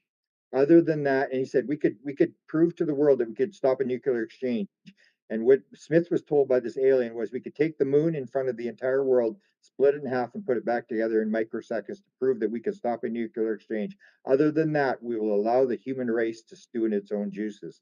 And I think that's one of the important things we got to realize. This is all about lessons. And in the end, it really doesn't really matter if we blow up the world, as long as we don't destroy, interfere with the rest of the universe. We have to learn our lessons, and the things that we're doing are lessons. And you get the beings are interacting over and over again. And I call it the theory of wow, and I will eventually do a book on it. And I say, why do UFOs fly around with lights on them? And it goes to almost like wherever this intelligence is. It's like you got the grade ones say, we have to make contact. We got to get into the minds of these people and change the consciousness. What should we do? And the grade one class says, well, let's fly around crafts with lights on them. We don't have lights on our crafts. Why do they have lights? They have lights so you can see them. They're trying to influence, they're trying to wake you up. And the same thing with crop circles. Why would you do crop circles? Why wouldn't you just come down and tell people what's going on? Because they want you to try to figure it out. They want you to figure it out. And I even said with the crop circles, or the mutilations, I said to Linda Howe, I said, Linda, you know why they take every last drop of blood out of the cow? And she said, no, why? I said, because they want you to go and take pictures. They want you to investigate this. And when you actually investigate it, you realize they're all downwind and downstream from nuclear power activities. They're sending messages, and they're indirectly doing it, but they're not going to land. As Bashar said, why would we land when everybody's crazy and everybody's got a gun? This is the whole idea, is that they're indirectly talking to us and giving us material. And there's a lot of people, if you take a look at the major researchers, Vallée, Putoff, Eric Davis, Jim Semivan, they're all experiencers. They're all having these encounters, and they may complain about, oh, we had this encounter. Jim Semivan's all upset about the fact that these beings were in his bedroom or whatever. Well, he's the guy that took the story to the New York Times. So they're influencing these people. And once you get down the rabbit hole, you know what it's like. You can't get out, and you start talking about it. And what happens is when we all talk about it, more and more people talk about it, and the world starts to realize there's something going on, the consciousness rises. And it's like saying, when did gay marriage start? And everybody goes, well, 20 years ago. I'm not really. It'll just flip. One day it'll flip, and everybody will accept it. And that's what they're doing, this gradual acclimatization of people by flying crafts around, by doing weird things. And what the weird things are is what Gary Nolan, who's also an experiencer at Stanford, said. It's the 95%. What they're doing is they're doing this stuff outside the bell curve. And Nolan said, I'm not interested in the 95% that's inside the bell curve. I'm interested in the 5% that falls outside the bell curve. Why is this paranormal phenomena happening? If you figure it out, that what they're trying to do is they're trying to shatter naive reality. They're doing these weird things that make people go, what is going on? How do they do that? And they're getting you to think, and eventually people will do it, because odd curiosity is what makes you move down the field. And that's all to me that they're doing. They're dragging us along. If they wanted to take over, they could land and take over. If they wanted to land and tell us a story, they're not. They're doing this indirect thing where they're making us figure it out, because it's the 5%, and that's where the Nobel Prizes are. When you try to figure out what's going on, and you realize the world is not the way we think it is. Even the 2022 Nobel Prize was given for spooky action at a distance. If that's true, the whole thing was, is there time and space? If there's no time and space, how big is the universe? We're assuming that there's time, there's space. We're assuming all sorts of stuff that's probably wrong. And that's what the paranormal phenomenon is saying. The world is not the way you think it is. If it was, this would not be happening. And they're doing these weird things to move you away from your preconceived notions of how the world works. Yeah, Ella. Hi, well, I agree with you. And you remember that movie, Don't Look Up, a couple of years ago? Well, Yeah. look, No. would this be a good time to share the screen to show the spaceships around the sun? Yeah, yeah, around the sun, yes. So, That'd be so, Mr. Bryce, I see you. to dovetail what Grant was saying is that, this is another piece of our reality is all the space tech. And, this isn't secret. What I'm going to show you is not like, private, confidential. This is public. This is out there. And you can go anytime to any of the tech sites, the NASA, the LASCO coronagraph, the SOHO, the SETI, the GOES, all these different satellites are online 24/7 showing what's going on around the sun. So just, you can access it.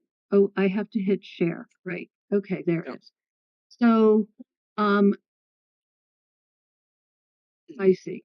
Okay, are you seeing the whole thing or just the side thing?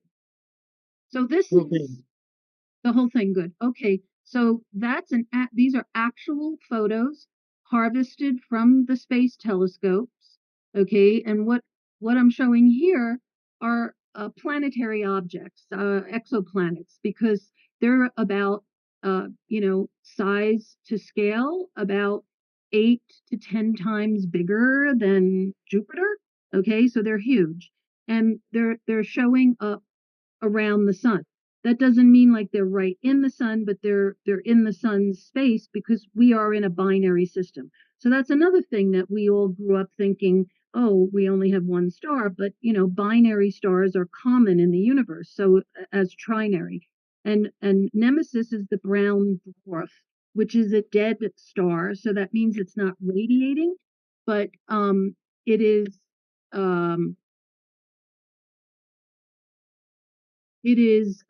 it gets illuminated when our sun radiates its light on it, just like it illuminates Venus and Mars and all the planets in our. So when it comes around the sun, it looks like two suns. It looks like twin sunrises or twin sunsets. And we've been catching this in telescopes all around the planet. The further south you are, the better views you get. There's a observatory in Hawaii called the Wormwood Observatory, and they are tracking this. Also, the Vatican, of all the institutes on this planet that you would think it wants to control the disclosure narrative, never would I have thunk that it was the Vatican, but the Vatican is heavily involved in this research. They have two of the world's most sophisticated telescopes, and they are tracking Nibiru and aliens. One of them is in Mount Graham in Tucson, Arizona, and then the other one is on Vatican Hill in Rome. And they're controlled by two Jesuit priest astronomers. So that fits into Bible prophecy. I was just going to go through the slides so you can see. All of these are actual photos from the space telescopes. So they are looking at the sun in every hue, all the different colors, so that they're studying the sun, they're watching everything. I don't have what I do have it on my this is just an illustration of this system that Nemesis is the brown dwarf and it has 7 planets that orbit it, and we are seeing some of those planets intersect in our solar system. Now Nibiru is the one that's all the way out there and it still hasn't arrived yet, but it's on its way. But it's like a parade of stuff, of space junk that precedes it, and Earth is going to end up in its path. So the debris tail is what it's called, and it's just full of all kinds of asteroids and comets and meteorites and fireballs. And this is was written in stone in the ancient Sumerian tablets. So I knew Zachariah Sitchin. I got to interview him in 1995, and then I studied with him, and then I started getting into all of his material about it. And here's a piece, in terms of conspiracy and disclosure stuff, is that him and the NASA a chief astronomer back then, Robert S. Harrington, they both had a meeting, and Harrington was basically going based on what the space telescopes were telling him, and Sitchin was coming from the ancient records from the past. And anyone who knows Zachariah Sitchin, he's written 12 books called The Earth Chronicles, and his first book was called The 12th Planet, which was basically about Nibiru. And the reason why they called it the 12th planet is because the Anunnaki, who came from Nibiru, they counted the planets from the outside in.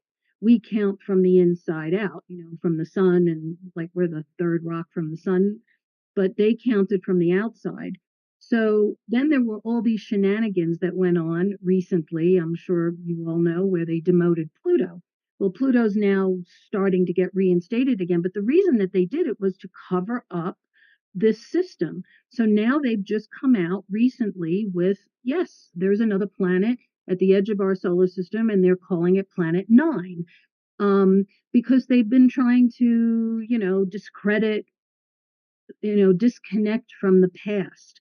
And let's face it, they've been doing that for centuries. The Roman, what I'm showing here is, everything you see in blue and red are all from the space telescopes. I just connected it because to me it looks like the Death Star, and because it has a hole in it. But what we are seeing were two. There were two of them that showed up around the sun, and you know we're seeing this on a regular basis. This planet eclipses our sun every 28 days, and they know about it. So they have gone to great lengths and spent tons of money to put all this tech up there to cover up these eclipses. So what happened on April 8th, when the whole world was watching the solar eclipse from the new moon, was there was another planet that eclipsed the sun. And I have that video. I don't have it right here. It's on my Facebook. Anyone can go and look. It's tagged, like kind of pinned there. But what you're seeing in the stereo behind is you see the moon go over the sun, and you can see the video and the timestamp. So that was the moon. And then like about an hour or so later, another planet eclipses the sun, but it's coming from a different direction.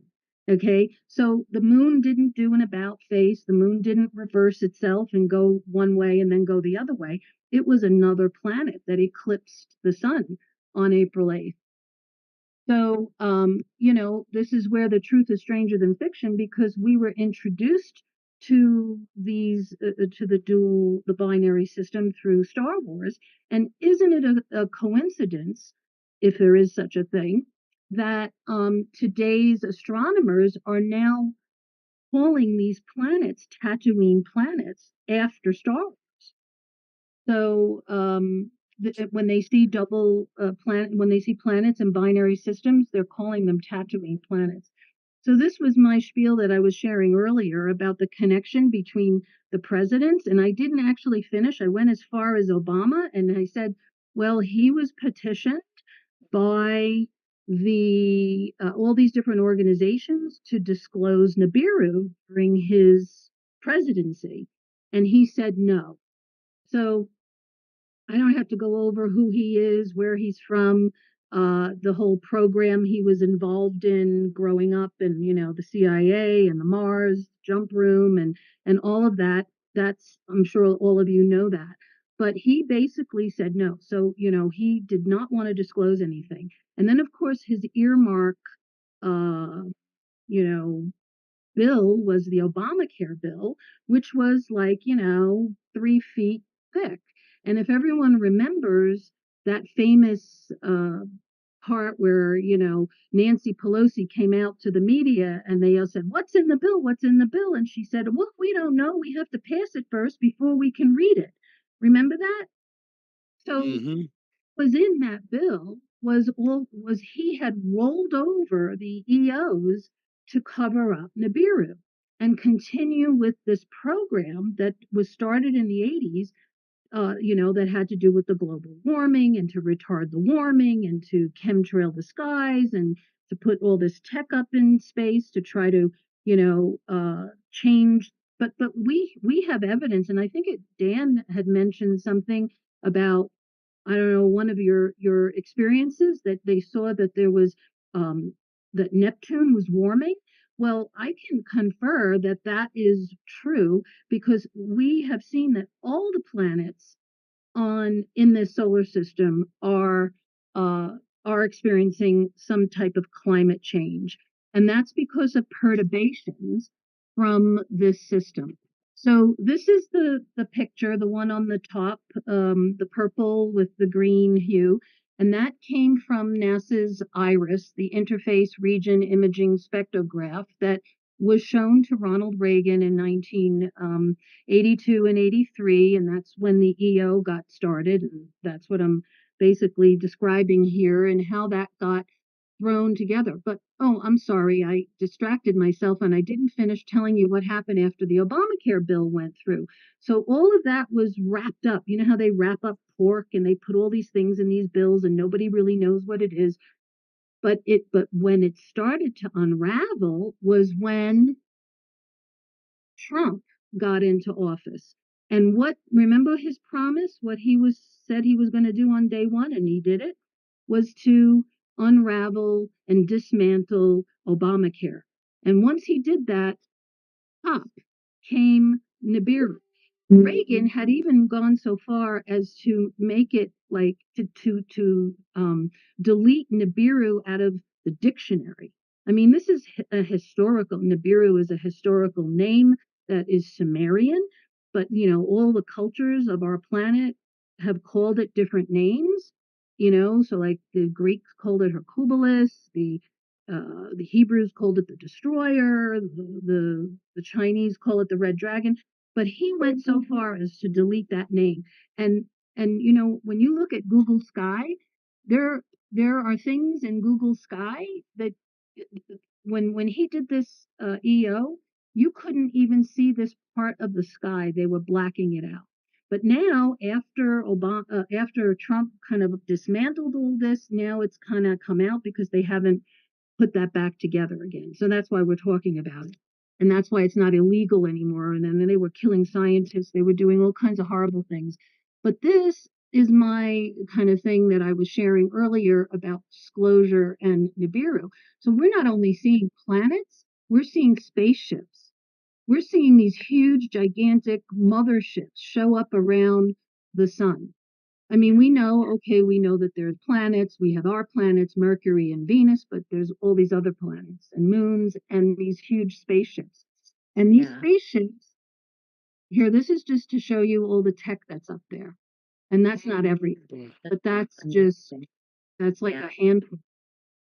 It And looks really busy. It looks really busy up there. yeah, Thank you very, so very Ella, busy. that's Yeah, amazing. okay, cool. That's enough. Yeah, thank you. I got And then to. thank you. Just before we finish up, I kind of wanted to jump to a little bit of a different track, and that would be the consciousness, the spiritual, the soul track. Whether we talk about ours or whether we talk about theirs, right? What is the role, right, of our consciousness and our spirit and our soul, or theirs, right? In making a better outcome or creating more of what we want. I love King. Yeah. Yeah, Oh, I gotta hit this. I'm sorry. I wear bifocals. Oh, thank you. You I did it. got it. I got it. Yeah. I'm a little challenged if I got bifocals. Okay. You're talking about Soul Trap? You're saying Soul Trap? Yeah, no, yes, I'm talking about consciousness, soul, spirit. What role does that play in all of this, whether we're talking about ours or theirs? I just would love to go down that path. I'll just say a few words.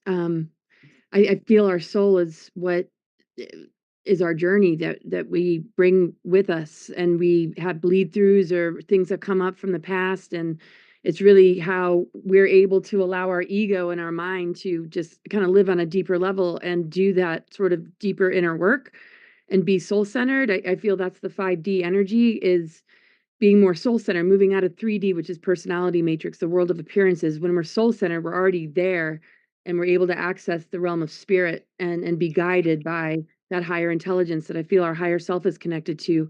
And the work of integration allows us to really anchor that and ground that in the physical plane, so that whatever forces out there want to separate us from that and remove us from intuition and our higher mind and our sort of ascension process, which to me is all about advancement, but it's really about waking up what already is, what's dormant in our DNA, what is, already encoded in us, that life gives us enough experiences to begin to, unlock. And I think all the life events that we go through are opportunities, but it's been um, hijacked in a way so that we give our power away to something outside of ourselves, to either drug it, to mask it, to define it, to label it.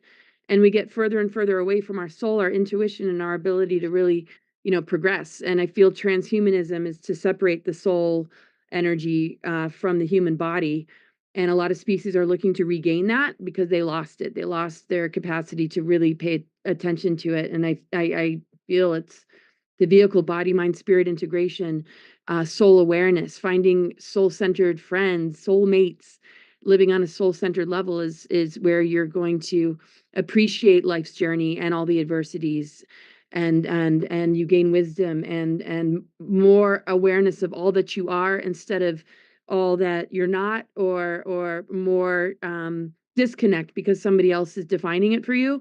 I feel that that's why we go through these challenges, is to unlock these dormant treasures and abilities that have been dormant, but it's very taken advantage of. So the more soul-centered we are, the more we're going to be able to move away from all of that, think for ourselves, be free thinkers, and as elemental beings, we'll notice that what we're able to clear on the inside will reflect on the outside, and we'll really move out of this duality in this very toxic kind of world.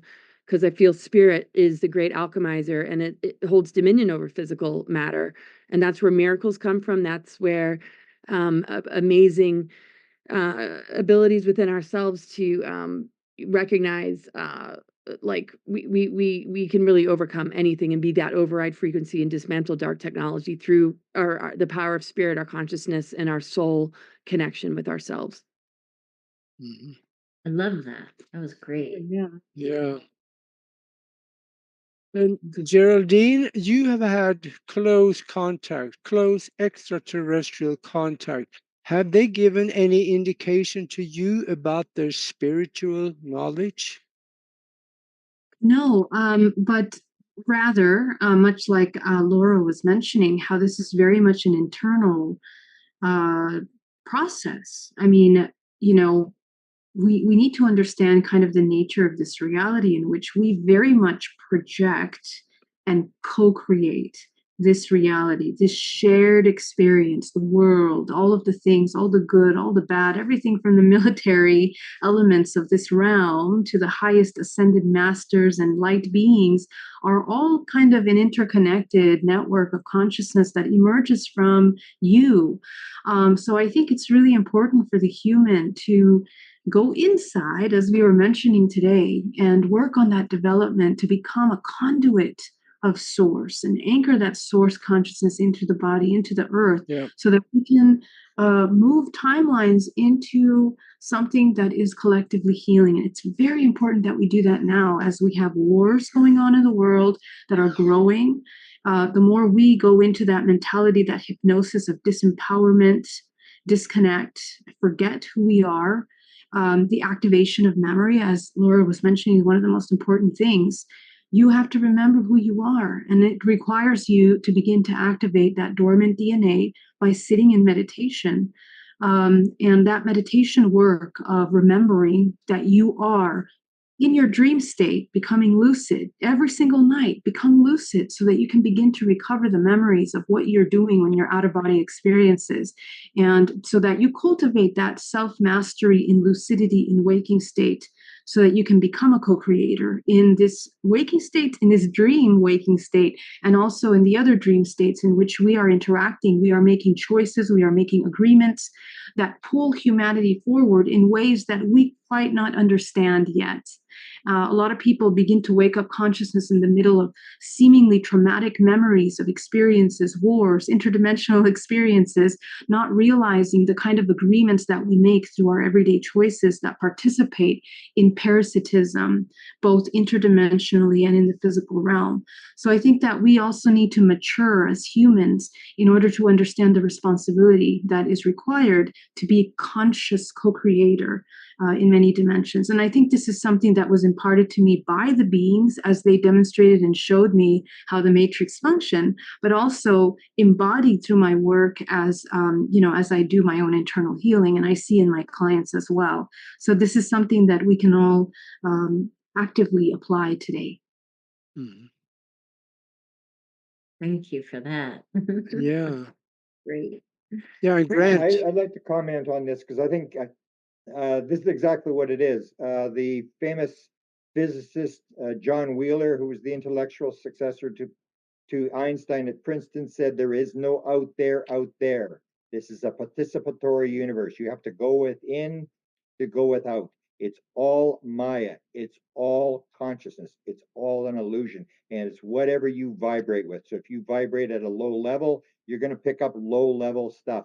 And if you go do as I did 2 books on Mission Rama people, and I say the Mission Rama people have this thing where you raise your vibration to interact, and the beings lower their vibration. And they spend a whole 2 days meditating, oming, praying, and it goes on and doing yoga, and you sit on the side of a mountain and do this for 2 days, and then the contact takes place. And that's the whole idea, is we are in charge, that we are not victims. We are manifesting what happens around us. Seth, all the major channelers have said this. Seth said, you manifest everything around you. There is no other rule. We are responsible for what's happening to us, and it's all about vibration. You cannot go into heaven and until you vibrate at that level. But we are in a situation where whatever we're picking up is what we're vibrating.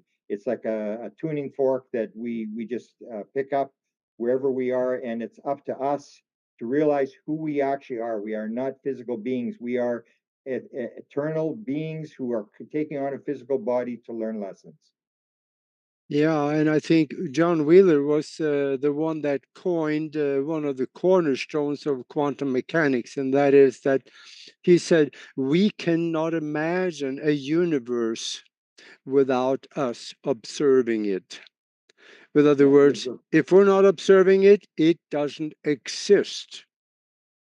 Yeah, There are and that's I think what's part of the big the stuff that the government, whoever's in charge, I wouldn't say it's the government, the people that control this know this. As I said, in 1950, they already said, we were told by American officials that other things are associated with the flying saucers, such as mental phenomena. They knew this in 1950. They knew they had a live alien that was talking in their heads, and they knew. And that's what they may not want you to know, is the fact that there is no physical world. It's all vibration, and everything you believe is probably going to be wrong, because we base all our stuff on what we perceive. We think the world is flat because it looks flat. We think the sun goes around the earth because it looks like that way. Everything that we perceive is going to be wrong. Everything. Yeah. Yeah, and that's why we can clearly say we live in a mind-created universe, because James Gates, physicist also, he says when we look deep in the equations explaining the fabric of space, we find computer language. We didn't put it there, but it shows up. And that's how the universal mind maybe expresses itself in our illusionary existence as computer language so we can understand it. Yeah, and I'm doing a book now that has all these crossovers. The best example of the spiritual component to UFOs is my friend Ron Johnson, who's a Mormon out of Utah. He told me that his being, whose name is Elby, took him to the spirit world. He was with his mother in the spirit world, and she took him and she said, "Ron, when you die, you're going to go to this building." And he said, it looked like a little tiny temple, a Mormon temple. And she said, "When you die, you're going to go in this room." And then he said to me, he says, "My mother, who is, and this is as real as a real experience." He said, "My mother took me into the building." He said, "You know what, Grant? It was like 100 times the size inside as it was outside." And I said, "Hey, like, was he in a UFO?" Because that's the big thing that's now revealed about the UFO, that the UFO is 30 feet on the outside, as Chris Bledsoe told me. It's the size of a football stadium inside. And then, so I'm thinking to Ron, like, are you in a spirit world inside a Mormon temple, or are you in a UFO? And you see these crossovers over and over again, or he starts talking about his mother showing him crystals, where you look in the crystal at a certain angle and you can see the history of the world. You see all these crossovers and you realize it's all the same thing. It's just taking different ways of expressing this world and the consciousness that interacts with it. Yeah. Gosh. We've got about 10 minutes left. So how about if we just go around and just take a few minutes, each of you, and whatever is, kind of bubbling up for you that you'd like to talk about. You can talk about yourself, your site, your work, whatever it is. We'll just go around so everybody can experience each of you personally one more time. And we'll start with Geraldine, please, up in the upper left-hand corner. Hi, yes, thank you. It was a very, very great honor to be here. Amazing conversation and very important discussions. I'm a clinical hypnotherapist and I work a lot with experiencers. If you're an experiencer and you would like to learn more about that, particularly in the integration process of your experiences, very happy to be of service. And also, I have a YouTube channel, Geraldine Orozco, which I have lots and lots of free content on these topics of the application of trying to activate your higher faculties. So please do reach out to me. I'm going to also be speaking at many conferences this year. You can find that on my website at Geraldine Orozco. And thank you so much, everybody. It was an honor to be here. Thank you. Thank you. So good. And then we've got Ella. Ella. Oh, hi. Yeah, thank you so much for having me. It's been real. It's been great and good to get to know some of you and meet you for the first time, and find out all that we have in common. So that warms my heart. And you were talking about the soul, and I have to agree with Laura that we do have to cultivate our soul relationships, especially with the creator of our soul. And that's kind of what my work points to, is to help people to get back to that, because religion has wounded so many people and turned them off of who the creator is and who God is and who Yeshua is. And so, that's my humble attempt to help in that regard, discerning the Great Spirit, Holy Spirit versus the religious spirit, which is the counterfeit. And that's what's held a lot of people in bondage and vampirized and all of that. So, the battle is real, over our minds, our souls, our bodies, and we have to just press on and connect with the Lord, because what is happening around us is bigger than us. It's bigger than us. So we can't do it all by ourselves. That's right. So if anyone wants to see the rest of the presentation that I was sharing, it's on my YouTube, and I'm also going to be sharing it on Thursday night with Dan Harari, Paranormal Tonight. So you can go to my Facebook or my YouTube to see that. Thank you. Thank you, Ella. So good. Christopher, hi. Hello, Any and comments? Yeah. it's been a fantastic evening, and I want to say thank you to everybody. If you look back at how far we've came over the years in the field of ufology and just in life in general, having been taken aboard craft numerous times, one thing I have learned is that when you look at life in the past and look at life in the future, it's all the same. It's just a matter of how we perceive it. And if we could all switch our thoughts and minds in the world to more of just a steady positivity and peaceful harmony, I do believe they would come down and they would reveal themselves much sooner because they have told me that we were all one cohesive unit. We just need to get on the same page. Beautiful. Sounds good. Thank you so much, Christopher. Thank you, Dan Willis. Oh, yeah, it's interesting. My perspective is, back in 2021, the regressive extraterrestrials been removed from our planet. It's a matter of our civilization taking care of cleaning house on its own planet. Then we'll be able to possibly join the Galactic Federation of Worlds and be able to receive the benefits of the technologies like the med beds and all of this. But I agree with Laura. It's the inner work that we have to do, each of us, because we're all each a fractal in this matrix, what Jenhan calls this planetary matrix, that it's like this morphogenic field. Each one of us is affecting it. And the more of us become awake and aware and raise our frequency, the more it affects this interconnected web that we're all connected with.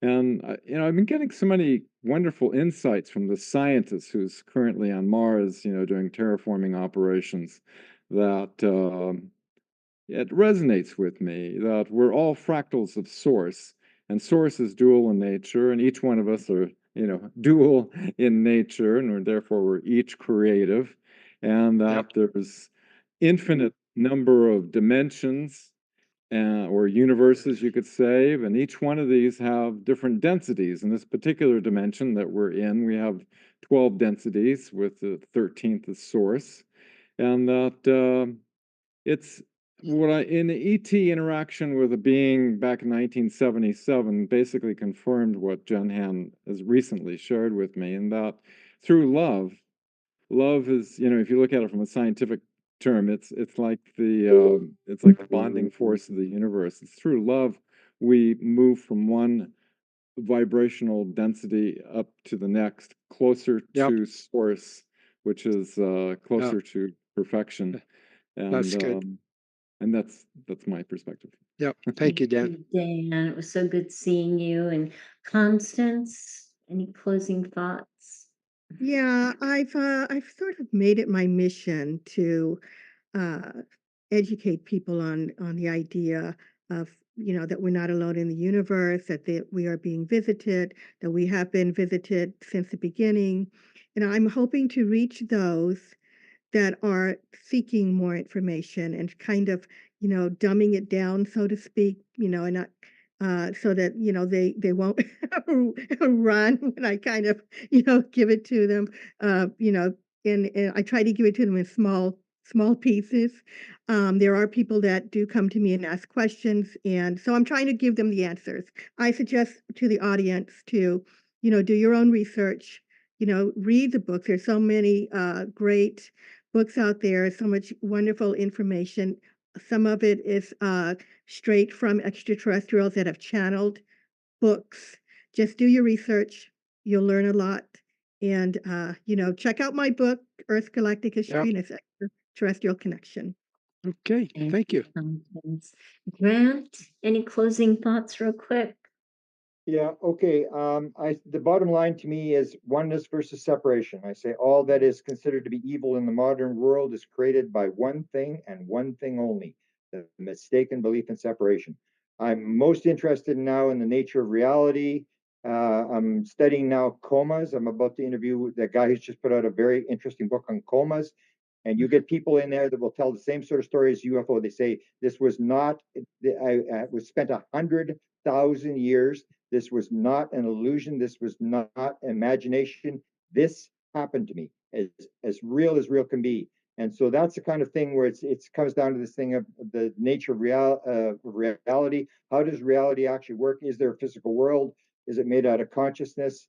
And I'm starting to put a lot of my books, I keep getting dragged into the disclosure thing, but I'm putting a lot of my books on my blog site, which is White House UFO at White House UFO blog. If you look that up, I'm putting portions of my book on there, and I try to do the consciousness, because I think that's the key to the whole thing. That's the message I got, which came with absolute certainty. It was clear as could be that this is the bottom line of this whole thing, and that was after 35 years of investigation, and suddenly woke up to figure out what was going on. But that's where I am, and I think that's where this mystery will all end. It's not what you think it is. It's going to be all one thing. It's all consciousness, and we're all divine, and everything is perfect. That's the other message that I've gotten and I've written about quite a bit, that everything's exactly the way it's supposed to be. That's great. Thank you so much. And last but not least, Laura. Well, thank you so much for having me. It's always wonderful to be on these panels. My website's cosmicguide.org, and I try and keep it as updated as I can as far as what I'm up to and what I'm doing. And yeah, I'm all about recognizing that we can de-weaponize the weaponry, and we can override all these things that might cause us fear, might make us feel victimized. I mean, how can we leverage a lot of the planetary alignments and understand them so that we can consciously and mindfully go through the growth periods that they represent, and also how that impacts our own chart, and how a lot of these events and alignments are inverted into a psyops or some form of disempowerment that really throws humanity and individuals into a survival or fear response that they end up getting a little bit stuck in, and end up looking outside of themselves for a solution. And how can we still assist one another and help one another, and move away from the dependency bond, that the inverted system holds, and where we might have fallen prey to that in any sort of way. How can we begin to deprogram and dismantle ourselves from it using the awareness of astrology, herbal knowledge, and all the different ways to regenerate and understand what this window period is all about and what's available to us, which is really liberating, and a reunion with ourselves. It's not about adopting another belief system. It's really about being true to yourself and moving through these different growth periods in a way that will remind you that it's all leading to something really beautiful. And no matter how difficult it seems, that's just a process of the transformational journey, and to just unhook from anything vampiric, and claim your sovereignty, and then come together in unity consciousness, and let's blend our differences and know that diversity and harmony is true oneness, and it's okay that we don't always think the same, but let's look at the puzzle pieces and what we're putting together to rebuild that 12-strand DNA, and repair this planetary grid network. Sounds good. Yep. Beautiful. There are solutions, and if we don't think we have the solution, we lean on somebody, and we all have experienced that. Thank you very much. Thank you, everybody. Thank you, Augie. Thank you, Mac. It was such a beautiful evening. I'm so grateful. I have to see you all again next time. Thanks, everybody. Much love. Take care. Thank you. Namaste.